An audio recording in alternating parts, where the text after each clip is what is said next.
যে প্রত্যেকটা কাজেরই একটা হচ্ছে প্রক্রিয়া আছে, ফলে ওইটাই বাগাবাগিটা ওখানে করছে।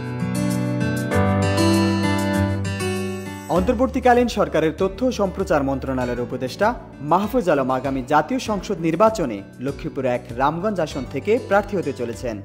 17 অক্টোবর শুক্রবার রামগঞ্জ উপজেলার 4 নং ইছাপুর ইউনিয়ন পরিষদের সামনে জাতীয় নাগরিক পার্টি কর্তৃক আয়োজিত এক সভায় এ তথ্য জানান তাঁর বড় ভাই এবং এনসিপির কেন্দ্রীয় যুগ্ম আহ্বায়ক মাহবুব আলম। প্রধান অতিথির বক্তব্যে মাহবুব আলম বলেন, বিগত 17 বছরে রামগঞ্জে উল্লেখযোগ্য কোনো উন্নয়ন হয়নি। অবকাঠামো ভেঙে পড়েছে এবং মানুষের বাকস্বাধীনতা কেড়ে নেওয়া হয়েছিল। তবে 5 আগস্টের পট পরিবর্তনের পর মানুষ আজ মুক্তভাবে মত প্রকাশ করতে পারছে। তিনি নিশ্চিত করে বলেন, রামগঞ্জ তথা ইছাপুর ইউনিয়নের গর্ব।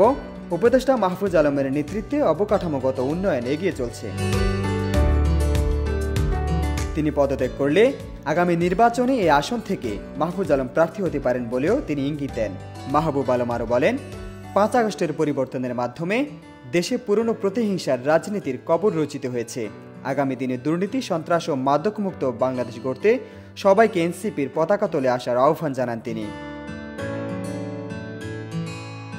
এনসিপি রামগঞ্জ উপজেলা আহ্বায়ক মাসুম বিল্লাহ সভাপতিত্বে অনুষ্ঠিত এই সভায় দলের অন্যান্য সদস্য ও স্থানীয় নেতারা বক্তব্য রাখেন। রাশেদ বিল্লাহ, জয় জয় দিন।